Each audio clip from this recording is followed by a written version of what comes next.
Hi friends, मेरे YouTube channel bite boost में आपका स्वागत है। आज मैं आपको बताने जा रही हूँ railway group D vacancy 2024। Railway group D का जो वैकेंसी आने वाला है 2024 में, उसके बारे में सारा कुछ आज मैं बताने वाली हूँ। रेलवे ग्रुप डी 2024 का जो भी वैकेंसी आने वाला है तो उसके बारे में मैं बताने जा रही हूँ कि इसमें एज क्या रहेगा, इसमें कितना फ़ी लगेगा, मेल का कितना, फीमेल का कितना फ़ी लगेगा, एजुकेशन क्वालिफ़िकेशन क्या होगा, 10th क्लास वाले फिल कर सकते हैं या नहीं, या फिर क्वालिफ़िकेशन इसमें क्या होगा, और कौन कौन लोग जो है फॉर्म फिल कर सकते हैं, इसमें सैलरी कितना होगा, सारा कुछ, और फॉर्म कब से फिल होगा, स्टार्ट होगा फिल होना, ये सारा कुछ मैं आपको बताऊंगी इस वीडियो में। तो वीडियो को लास्ट तक ज़रूर से देखिएगा, और अगर वीडियो अच्छा लगा हो तो एक बार लाइक ज़रूर कीजिएगा, और चैनल पे नए हो तो प्लीज़ सब्सक्राइब भी कीजिएगा और अपने फ्रेंड्स को शेयर भी कीजिएगा। तो देखते हैं, सबसे पहले देखते हैं एज इसमें कितना रहता है। तो एज इसमें लिया जाता है 18 से 33 साल। 18 से 33 साल यानी 1/1/2024 तक का है ये। ओबीसी यानी ओबीसी का जो है एज में 3 साल का छूट दिया जाता है। जो भी ओबीसी से आते हैं उनको 3 साल का क्या दिया जाता है, छूट दिया जाता है। और एससी एसटी वाले को 5 साल का छूट दिया जाता है। एससी एसटी वाले को इसमें कितना छूट दिया जाता है, 5 साल का। तो ये नोटिफिकेशन जो है आ चुका है, और अभी फॉर्म फिल नहीं हो रहा है इसका, तो सिर्फ अभी नोटिफिकेशन यही आया है। तो मैं बता रही हूँ वही एज क्या होता है, और इसमें ओबीसी 3 साल का छूट दिया जाता है, एससी एसटी वाले को 5 साल का छूट दिया जाता है इसमें फॉर्म फिल करने में। आगे है इसमें फ़ी कितना लगता है। तो इसमें फ़ी जो है मेल का, जो भी मेल कैंडिडेट हैं उनका फ़ी लगेगा 500, और जो फीमेल हैं एससी और एसटी से आते हैं उनको कितना लगेगा, 250 रुपया लगेगा, और मेल को लगेगा 500 रुपया इसका फ़ी, यानी रेलवे ग्रुप डी में। अभी रेलवे का भी बहुत सारा फॉर्म आया हुआ है, एएलपी का आया हुआ है, सबका एग्ज़ाम्स भी होने वाला है। एक एनटीपीसी है जो भी हाल फिलहाल में आया था, एनटीपीसी का फॉर्म ये हाल फिलहाल में आया था। तो ये भी मैं बता चुकी हूँ कि एनटीपीसी में कितना पोस्ट है और कितना मतलब फ़ी, सब तो फॉर्म फिल हो चुका हुआ है, और उसमें सिलेबस क्या होता है ये भी मैं बता चुकी हूँ, एनटीपीसी का सिलेबस। तो उसे आप लोग ज़रूर से देखिएगा, और उसमें सारा कुछ बताया हुआ है कि कितना क्वेश्चंस पूछे जाते हैं, नेगेटिव मार्किंग क्या होता है, सारा कुछ। तो उस वीडियो को भी आप लोग ज़रूर से देखिएगा। तो इसमें क्या है फ़ी, तो फ़ी मैं बता चुकी हूँ, इतना लगता है फीमेल का, इतना मेल का। आगे है एजुकेशन क्वालिफ़िकेशन।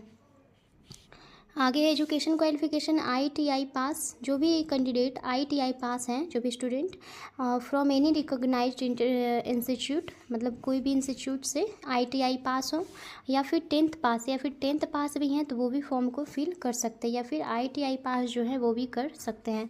यहाँ पे लिखा हुआ है नेशनल अप्रेंटाइज सर्टिफिकेट होल्डर, या फिर कहीं से भी आपका सर्टिफिकेट है नेशनल अप्रेंटाइज का, तो आप लोग फॉर्म फिल कर सकते हैं, इसमें ये बताया गया। या फिर 10th पास जो भी हैं, 10th पास भी हैं तो वो भी फॉर्म फिल कर सकते हैं, और आईटीआई पास भी फॉर्म फिल कर सकते हैं, ऐसा इसमें बोला गया है एजुकेशन क्वालिफ़िकेशन के बारे में।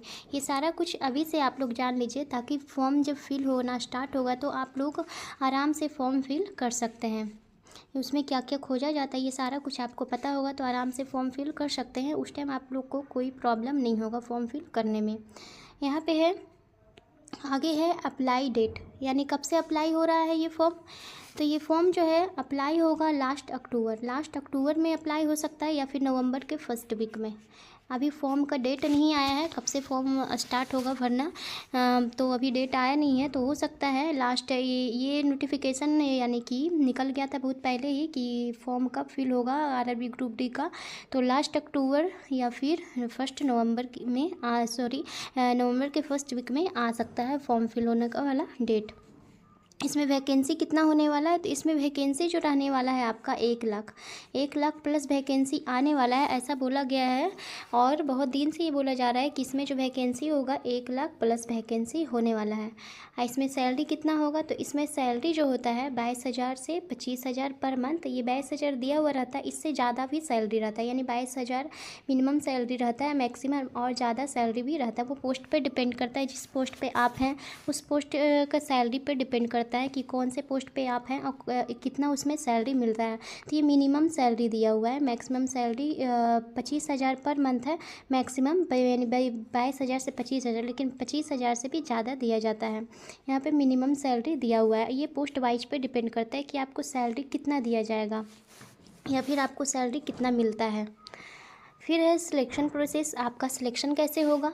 तो सबसे पहले यहाँ पे क्या है, कंप्यूटर बेस्ड टेस्ट। सबसे पहले आपको कंप्यूटर यानी सीबीटी का एग्ज़ाम पास करना होगा। सीबीटी का एग्ज़ाम पास करना होगा जिसमें कि क्वेश्चंस पूछे जाते हैं 100 मार्क्स के। तो कितने क्वेश्चंस पूछे जाते हैं और कितने मतलब कि कौन कौन से सब्जेक्ट से कितने क्वेश्चंस पूछे जाते हैं, सारा कुछ मैं बताऊँगी। तो वीडियो को ज़रूर से देखिएगा और एंड तक देखिएगा ताकि आप लोग को सारा कुछ पता चले, यानी सारा कुछ आप लोग को पता हो कि इसमें सिलेबस में क्या क्या पूछा जाता है, यानी कि कितना मार्क्स का पूछा जाता है, नेगेटिव मार्किंग कितना होता है, सारा कुछ मैं वीडियो में बताऊंगी। तो यहाँ पे है सिलेक्शन प्रोसेस आपका कैसा होगा। तो सबसे पहले होगा कंप्यूटर बेस्ड टेस्ट ऑनलाइन जो होता है सीबीटी, और यह फिजिकल फिटनेस टेस्ट। उसके बाद आपका क्या होगा, फिजिकल होगा इसमें। फिर उसके बाद डॉक्यूमेंट वेरिफिकेशन होगा। पहले सीबीटी होगा, फिर फिजिकल आपका लिया जाएगा, फिर फिजिकल में अगर आप पास हो जाते हैं तब आपका डॉक्यूमेंट वेरिफिकेशन होता है। फिर उसके बाद क्या होता है, डॉक्यूमेंट वेरिफिकेशन, जो भी डॉक्यूमेंट वहाँ लिया जाता है उसका वेरिफिकेशन होगा, आप लोग से मांगा जाएगा। उसके बाद फिजिकल के बाद मांगा जाएगा डॉक्यूमेंट वेरिफिकेशन। उसके बाद क्या होगा, मेडिकल टेस्ट होगा। उसके बाद आपका मेडिकल होगा। मेडिकल में जो कुछ भी मांगा जाता है वहाँ पे आपका क्या होगा, मेडिकल टेस्ट होगा। उसके बाद आपका क्या आएगा, ज्वाइनिंग लेटर, यानी उसके बाद आपका होगा ज्वाइनिंग, यानी सीबीटी फिजिकल डॉक्यूमेंट मेडिकल, उसके बाद जाकर आपका क्या होता है, ज्वाइनिंग होता है। तो सीबीटी को आप लोग अच्छा से ध्यान से पढ़िएगा, तब आपका क्या होगा, फिजिकल भी इसमें बहुत ज़रूरी है, और डॉक्यूमेंट वेरिफिकेशन तो होता ही है, और मेडिकल भी। मेडिकल तो ये तो होता है, डॉक्यूमेंट वेरिफिकेशन तो इसमें क्या है ज़रूरी, सीबीटी और फिजिकल। सीबीटी और क्या ज़रूरी है, फिजिकल बहुत ही ज़रूरी है, बहुत ही इंपॉर्टेंट है। तो सबसे ज़्यादा ध्यान आप सीबीटी पर दीजिए। हाँ, आगे है सिलेबस। तो मैं बता रही थी जैसा कि सिलेबस इसमें क्या क्या पूछा जाता है सारा कुछ मैं बताऊंगी। तो इसमें सिलेबस है जनरल साइंस। जनरल साइंस से क्वेश्चन पूछा जाता है 25 नंबर से, 25 नंबर का क्वेश्चन पूछा जाता है जनरल साइंस से। अब 25 क्वेश्चन भी होता है, यानी 25 क्वेश्चन बोल सकते हैं, क्वेश्चन 25, और इसमें नंबर भी कितना होता है, 25 नंबर का पूछा जाता है। यानी कि बोल सकते हैं क्वेश्चन भी 25 नंबर का होता है और नंबर भी 25 होता है, यानी 25 नंबर का 25 क्वेश्चन। अब मैथ में जो होता है 25 क्वेश्चन होता है और 25 नंबर का ये भी होता है। और जनरल इंटेलिजेंस और रीजनिंग, यानी कि रीजनिंग में जो है क्वेश्चन पूछा जाता है, 25 क्वेश्चन पूछा जाता है और 25 नंबर का। जैसे एनटीपीसी में मैं बताई थी कि एनटीपीसी में कितना, उसमें सिलेबस जब मैं बता रही थी तो उसमें भी इसी तरह से क्वेश्चन था और इतना ही क्वेश्चन उसमें भी पूछा गया था। तो सेम वही क्वेश्चन है, यानी कि उसी तरह का क्वेश्चन है, यानी कि जितना क्वेश्चन उसमें पूछा गया है उतना ही क्वेश्चन इसमें भी सारा में पूछा गया। जितना मार्क्स का उसमें है इसमें भी उतना ही मार्क्स का क्वेश्चन है। सिर्फ उसमें CBT 2 यानी कि जब उसमें मेंस का एग्ज़ाम होता है तो उसमें जो है क्वेश्चन बढ़ जाता है और मार्क्स भी बढ़ जाता है।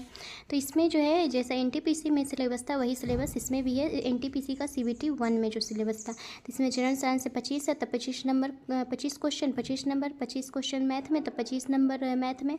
रीजनिंग में 25 नंबर 25 क्वेश्चन है तो 25 number. General awareness and current affairs, general awareness और करेंट अफेयर्स से पूछा जाता है 20 क्वेश्चन। ये भी बहुत ही इंपॉर्टेंट है, 20 क्वेश्चन आपको जनरल अवेयरनेस से भी 20 क्वेश्चन पूछा जाता है और करेंट अफेयर्स से भी, इसलिए करेंट अफेयर्स पे भी ज़्यादा ध्यान दीजिए, उसमें भी 20 क्वेश्चन पूछे जाते हैं। यानी कि 20 क्वेश्चन तो कितना मार्क्स का हो जाएगा, 20 नंबर का हो जाएगा, टोटल मिला के हो जाएगा 100 नंबर। यानी कि टोटल आप लोग से पूरा मिला के 100 नंबर 100 क्वेश्चन और 100 मार्क्स का 100 क्वेश्चन भी होता है और कितना मार्क्स का होता है, 100 मार्क्स का क्वेश्चन होता है।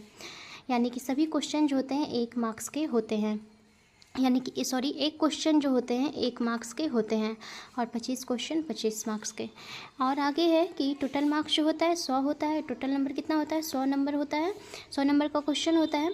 और नेगेटिव मार्किंग जो होता है 1/3 होता है, इसमें नेगेटिव मार्किंग भी होता है। हाँ, एक बात और ध्यान रखिएगा कि इसमें नेगेटिव मार्किंग भी लिया जाता है, किस पे, कितना पे, 1/3 पे लिया जाता है, उसमें भी इतना ही मार्क्स होता है नेगेटिव मार्किंग। एनटीपीसी का जो भी फॉर्म फिल किए होंगे उनमें भी इतना ही मार्क्स होता है, 1/3 पे ही लिया जाता है नेगेटिव मार्किंग। एग्ज़ाम का टाइम कितना होगा, 90 मिनट, 90 मिनट आपको टाइम मिलेगा पूरे एग्ज़ाम में। 90 मिनट का मतलब हो गया 1 घंटा, यानी 1.5 घंटा, 1.5 घंटा का आपको टाइम मिलेगा। 90 मिनट का एग्ज़ाम का टाइम होगा, 90 मिनट। 90 मिनट भी अच्छा टाइम है 100 क्वेश्चन को बनाने के लिए, इसलिए आप लोग थोड़ा ज़्यादा ध्यान दीजिए, अभी से ही पढ़ना स्टार्ट कर दीजिए, क्योंकि इसका वैकेंसी आने वाला ही है और कुछ दिन में आ भी जाएगा।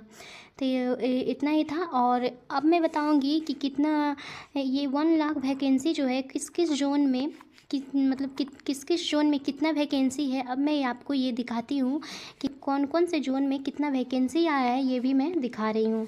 तो वीडियो को जरूर देखिएगा और देखते हैं कि किस किस जोन में कितना वैकेंसी आया है। यहाँ पर आप लोग देख सकते हैं कि रीजन वाइज यहाँ पर लिखा हुआ है रीजन नेम और नंबर ऑफ़ वैकेंसी। यहाँ पे वैकेंसी लिखा हुआ है, यहाँ पे रीजन नेम लिखा हुआ है कौन कौन से रीजन में। तो यहाँ पे है north railway, DMW and RCF में कितना वैकेंसी आएगा, 13,153 वैकेंसी इस जोन में आने वाला है। और इसमें है ईस्टर्न रेलवे में 80 एंड मेट्रो में 10,873 वैकेंसी। और वेस्टर्न रेलवे में आने वाला है 10,734 वैकेंसी। और साउदर्न रेलवे एंड ICF में आने वाला है 3,579 वैकेंसी आने वाला। सेंट्रल रेलवे में आएगा 9,345। साउथ सेंट्रल रेलवे में आने वाला है 9,328 वैकेंसी। इसमें है south western railway and RWF में आने वाला है 7,167 वैकेंसी। नॉर्थ वेस्टर्न रेलवे में आने वाला है 5,249। साउथ ईस्टर्न रेलवे में 4,914। North central railway and DLW में 4,730 वैकेंसी आने वाला है। आगे है यहाँ पे वेस्ट सेंट्रल रेलवे, इसमें आने वाला है 4,019। फिर north eastern railway MSF and RDSO 4,002 vacancy आने वाला है। ईस्ट सेंट्रल रेलवे में आने वाला है 3,563 वैकेंसी। इसी प्रकार आगे है नॉर्थ ईस्ट फ्रंटियर रेलवे में आने वाला है 2,894। और ईस्ट कोस्ट रेलवे में आने वाला है 2,555 वैकेंसी आने वाला है। साउथ ईस्ट सेंट्रल रेलवे में आने वाला 1,1664 वैकेंसी आने वाला है। टोटल यहाँ पर टोटल कितना हो गया, 1,03,769 वैकेंसी। इतना पूरा मिलाकर इतना आया हुआ है वैकेंसी आप लोग का, यानी आने वाला है। ये जो है ये दिया हुआ है, जो भी दिया हुआ है ये इसके पहले वाले ईयर में जो आया था वैकेंसी वो दिया हुआ है इसमें। और क्या क्या उसमें पूछा गया था, ऐसा कुछ बोल सकते हैं कि ये एक्सपेक्टेड जो बोल सकते हैं वो वैकेंसी दिया हुआ है इसमें, कितना इतना वैकेंसी आने वाला है।